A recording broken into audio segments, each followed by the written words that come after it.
বন্ধুরা কিছুক্ষণ আগে আপনাদেরকে বলেছিলাম বাঁধাকপির ঘন্ট যখন হবে আপনাদেরকে দেখাবো, ঠিক আছে? তো অবশ্যই ভবেশ ভাই আমার বাঁধাকপির ঘন্ট শেয়ার হয়ে গেল। তো ভবেশ ভাইকে একটা লাইক কমেন্ট শেয়ার অবশ্যই করবেন। আর এই বাঁধাকপির ঘন্ট টকবক টকবক করে ফুটছে দেখুন বন্ধুরা।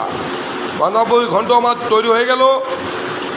আর লাইক কমেন্ট শেয়ার করতে ভুলবেন না। এখানে আমাদের জীবুদা একটা ছোট্ট করে বানাচ্ছে নিম বেগুন। এই দেখুন নিম পাতা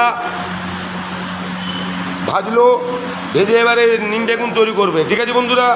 বেগুনটাও ওখানে রেখেছি মনে হয়, দেখি কেটে রেখেছি মনে হয়। হ্যাঁ এই যে বন্ধুরা দেখছেন নিম বেগুন, এটা হচ্ছে বেগুন আর নিমটা তো এখানে আছে।